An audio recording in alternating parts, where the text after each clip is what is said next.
Job Summit has come and gone, so for more on it, we're going to have some insight on how it went about. We have in the studio David Moloto, who is Human Resources Director for Nestle here in South Africa. Thank you very much for joining us. Thanks for the invitation. What did you make out of the summit? Look, we are all aware of the challenges our country is facing. And, there are no easy solutions. For me, I think personally, all efforts to try and find solutions in terms of what can be done are really well appreciated. The real challenge that becomes more important is, what are some of the things that can be done in the short term and also going forward. And I think, and again, the whole idea that there's one solution, there's no one solution. All of us have to come together and seek for those ideas and seek for the how, so that we can be able to contribute, for lack of a better word. Notwithstanding the fact that this may not be an overnight success, it does take time to implement decisions that, that have been taken there. But one has been raising concern that the Job Summit may overly promise and under-deliver. Do you think that has been the case? When I look at just the discussions, it's really inputs that has been given. What would make a huge difference and what would come through the commitment of business is really more strong. And I think all the efforts that can be done to help improve our economic growth is something that also will help in creating opportunities and creating jobs.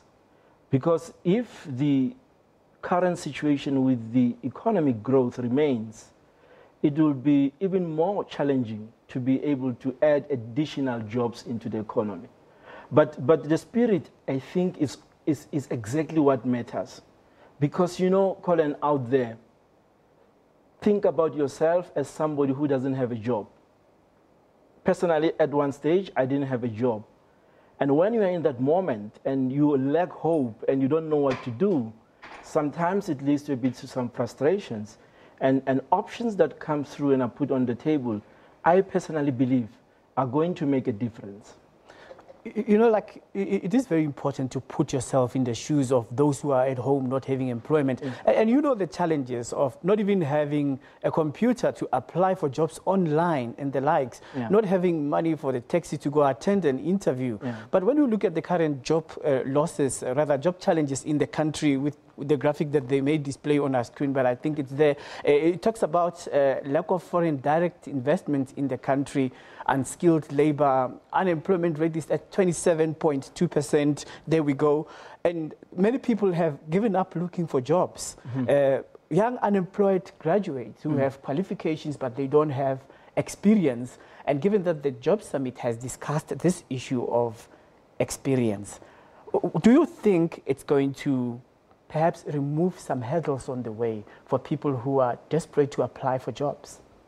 One specific thing that we are doing at Nestle, and also to protect today some of the opportunities that exist, is that we continue to give opportunities to interns, to new qualified graduates. Just in the last 2 years, we've been able to take more than 200 into our organization. Part of what we are even doing more differently is to make sure that those people, when they get those opportunities, we give them good quality exposure so that they are able to be absorbed either into our organization or to even have a greater chance elsewhere in some sector where they can be employable.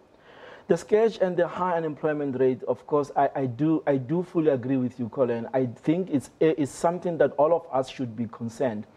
And I do think that options that we have today, we're going to have to think differently to make a difference to a society by supporting the hubs. Part of one important program the president has initiated is the Whole Yes Initiative. If you look at what is behind that program, I believe that it's one way in which we can really tackle this youth unemployment, which is really quite a big challenge for our country. So we are looking at those opportunities, making sure that at least those entry-level positions we sustain. And the rallying call, I mean, yesterday we were at the Sandton Convention Center, where we had more than 1,000 HR professionals and CEOs, you know, in the top employer certification. And Nestle was recognized as one of the top employer.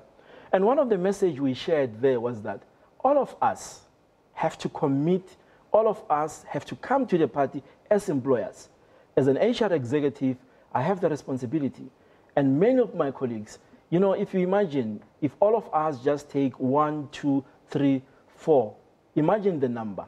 The solutions are going to come like that.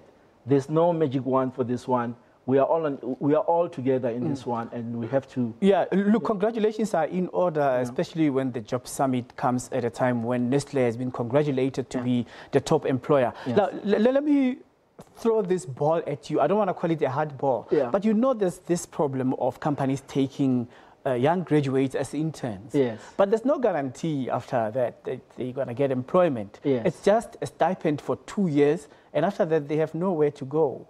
That is the frustration that young people have. Yes. And secondly, we are creating an impression that job creation is only about entry-level posts. Yeah. Some people have 5-year contracts. After that, contracts are not renewed and they join the unemployment line. Yeah. So you have people who are unemployed coming in different categories, not necessarily unemployed graduates. Yeah.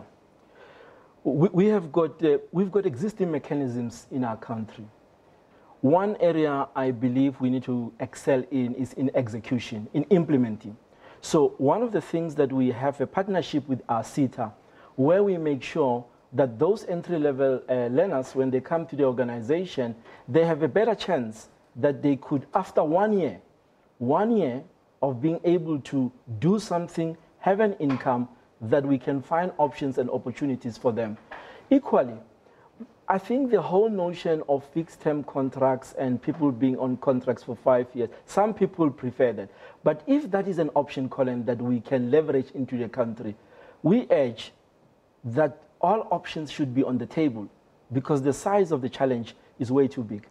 We have had the Job Summit, but nothing changes now as we speak. We have the prevailing economic employment in the country, where, if I may ask the director to go to the previous slide that we had on here before we get to the frustrations that have been expressed by protesters outside the Job Summit. We have low economic growth in the country. If companies are reporting losses and labor unions are asking for above inflation wage increases, retrenchments in the private sector and state-owned enterprises are imminent at the moment. For you, if you are in the manufacturing sector, you know that you have been scoring less in as far as contributing to the GDP of the country, which came in at minus 2.2%. How do you think your approach is going to be? Let's be sector-specific and company-specific. As Nestle, what are you going to do to contribute to the number of jobs, 275,000 jobs a year? What are you going to do as a starting point? We make a very strong commitment around continuing with our internship programs. We're going to continue with our graduate programs. It is not only because there's business relevance. It's our societal contribution to the country to make a difference. We're going to continue to look for opportunity where we can really ensure that even people who today are looking for middle-level positions, and as and when we have, we'll give them those opportunities. And you know, you talk a bit about something about retrenchment. The thing about it is that should be the last of last resort. And as a company, we are a company guided by our values. And for us, that is very important, that as we enhance the quality of life of South Africans and contribute to this particular challenge, we are mindful of that.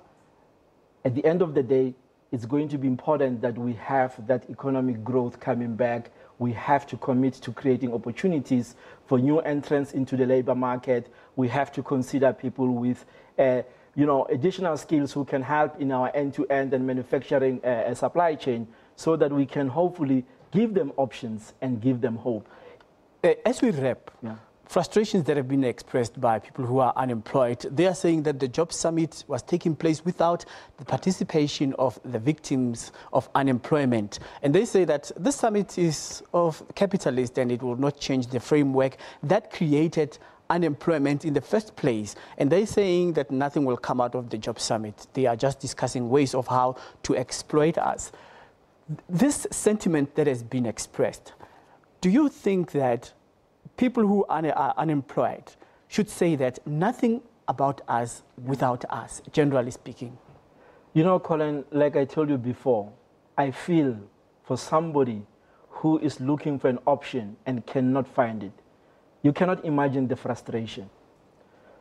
That is why for us at Nestle, we are continuing to make sure that our internship programs, we are continuing to make sure that our graduate programs, we're continuing to make sure our apprenticeship programs, we're continuing to make sure our readiness for work programs, we're continuing to make sure all those opportunities will contribute in hopefully reducing the impact this kind of challenge is having on our people.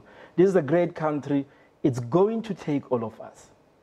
The one point for me that I want to share is that it's going to take all of us. Nestle alone will not be able to make a dent, but all of us, different employers, we can contribute positively by looking at those options and making them possible. Mr. Moloto, thank you very much for making time to speak to us. It's a pleasure. Right. Mr. David Moloto is the head of human resources at Nestle.